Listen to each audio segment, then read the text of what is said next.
YouTube. I don't know, I'm doing a test here, so I apologize the way things look. I've been working on coming up to speed on video editing, so that's what I learned how to do, and in the process, for whatever reason, my camera's busted. So, bear with me. Anyways, I want to kind of talk about what's going on and talk about balance. I'm definitely going to do a video. I'm going to try to just put together a script to have a little more, I don't know, substance and some aspects to the video that are more meaty.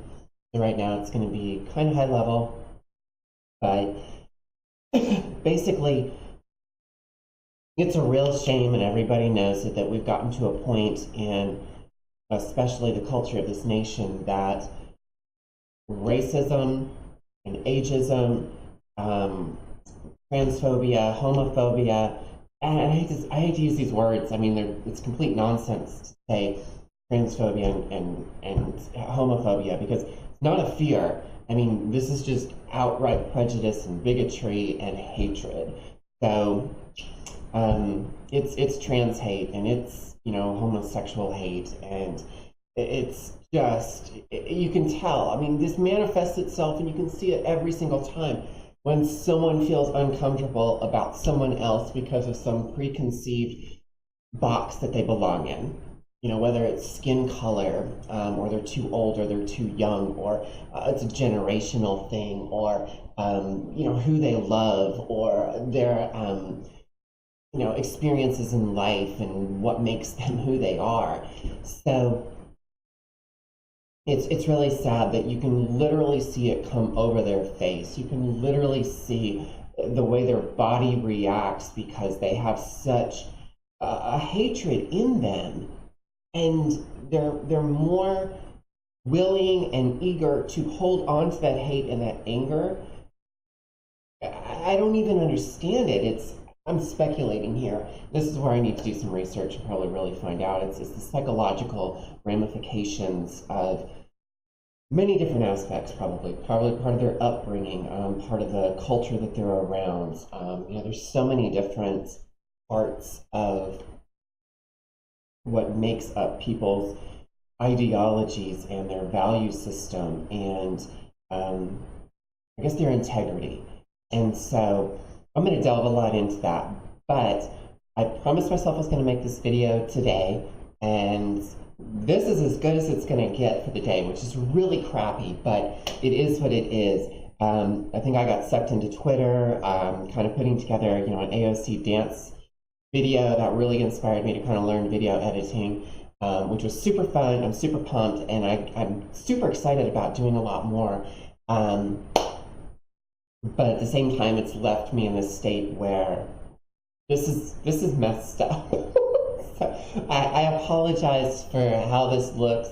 I honestly am not even sure how I got my camera to this particular point, and I'll probably have it straightened out tomorrow, but I've been going nonstop. Gosh, it seems like for the past day or two, it's like I got a video going, and then the next thing I know, I was having, like, YouTube wouldn't accept it, and then I finally got it up on there, and then I realized, oh snap, I've got to, like, literally upload it to Twitter, but they want a different format, and that took me probably like 4 hours of just like trying all sorts of crazy stuff because it wouldn't work, and there wasn't like a simple just do this. Well, of course, once you figure it out, once you do it, it is pretty simple, but it's kind of frustrating sometimes, especially since we live in this age of so much misinformation. You really can't get to the truth easily. It's like you have to go through so many forums of so many people just asking the same question, and people doing dumb stuff and no one really having the answer. But man, there's so much confidence in it. And actually getting to that solution and getting to that workable answer sometimes is very time specific. So those answers that people had from 4 or 5 years ago, those were probably great for a year, but they're completely irrelevant now because things have changed. And I mean, some of those parts haven't changed. They're like fundamental and foundational, and they're exactly the same. But obviously new codecs and new different aspects kind of come into play, and that's where some of that stuff changes. Also, you know, there's a lot of stuff out there about historic limits, and those limits change over time. You know, those limits grow. And so I guess what a lot of this video was about trying to find balance, recognizing and cherishing the diversity and the division of everyone. We're all unique. But at the same time, recognizing that division is bad. I mean, there's many aspects, especially in our culture right now, which is not celebrating the fact that we're brought together like this incredible, delicious meal made with all these incredible parts. Instead, it's this Western notion that's been happening for centuries about classifying and categorizing and segmenting and separating. And it's just problematic at its core. I mean, it's great when you have an agenda and you are really trying to force a perspective. And this is what Western culture has done for centuries. This is why women weren't included in medicine for the longest time. It was just the bias and perspective of so many disciplines, whether it's economics or medical disciplines, specialties as well, that are so ingrained foundational biases. And we are literally just scratching the surface on trying to make those problematic biases seen so that women do have the appropriate attention and care, which again, there's a difference, slightly different care than men may need.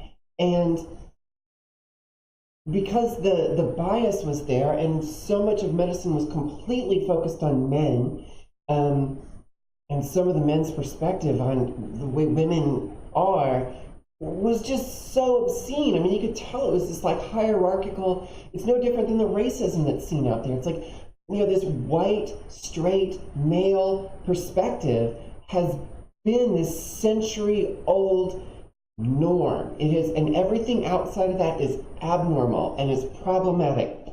When in fact, that's the most absurd nonsense you can imagine. It's this small group of 15-20% of the people on the planet completely ignore the rest of all of humanity. For what? Just to prop up their egos or it's just, these fragile boy egos are ridiculous. And so it's really great when you have these, Dwayne Johnson and The Rock, who can set, a confidence and, is looking for truth and honesty and doesn't have to do it by putting others down. But, one of the best ways to lift yourself up is to lift others. But that is the objective here, but I don't think it's possible, just I see examples from Alexandria Ocasio-Cortez and Dwayne Johnson and some other people, ContraPoints, and Carmen Carrera and India Moore. There's so many really, really good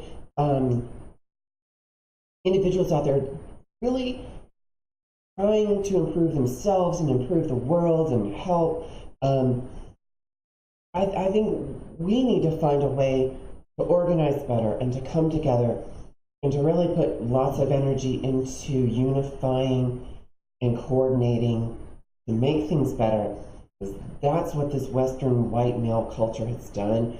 You can see where it's gotten us. And you can go and see so many areas where it was just abject failure. And the abject failure, I'm going to say, is things like the moon landing and the space program, because these white males were failing, and what was required, there was all these women, and they were women with, dark skin colors, and they were extremely oppressed, and they were the ones that were making this happen. And the reason is because they had the intelligence and the capacity to adapt and to expand beyond these narrow viewpoints that just stroked an ego, or that made someone feel good because they said, this particular idea is mine, and I'm going to hold on to it. And, it's like science is all about taking an idea and realizing that that particular idea changes. There are theories, and when new evidence is presented, the theory has to be replaced. But there is a cultural failure, especially in Western culture, to ignore that. There's failures in almost every culture. We know culture is perfect. There's a lot of good things in many cultures. Some cultures are becoming so highly problematic, just like in World War II. Some of these things go past a point of just having an issue and absolutely truly being harmful and damaging. So anyways, I'm putting together just bits and pieces of the different things that I'm going to try to put together. Some of the people that I find really kind of interesting to, I don't know, see their perspectives and also kind of watch them explore and grow and realize that a lot of their initial theories turn out to be really messed up. And they are growing and they are changing, as we all should. They're not adhering to all this historic stuff. You know, they're recognizing their faults. We're all full of problems and faults and inaccuracies and whatnot. The question is, what is your true ambition and objective? If it's to always seem that you're perfect and you're always right, that's a huge problem. That is a damaging problem for everyone that interacts with you. If it is to truly try to learn and try to understand when you are faced with, you know, oh, wait a second, I was mistaken, or what I thought was incorrect, that's a great thing. That is how leaders truly bring about the greatest results and dramatic improvements in humanity. And this is what we need to get back to. So, I don't know. I'm going to shut this down because the video is already a mess and it's late. I need to get some sleep. I need to spend a couple minutes doing something for myself because I'm exhausted and it probably shows because it's just a complete mess. Anyways, I'm going to stop this, upload it, and just call it video 2 for the year because, I don't know, I get this all straightened out. These will get better and there'll be a lot more coming. So, take care, y'all, and make the world better. Bye.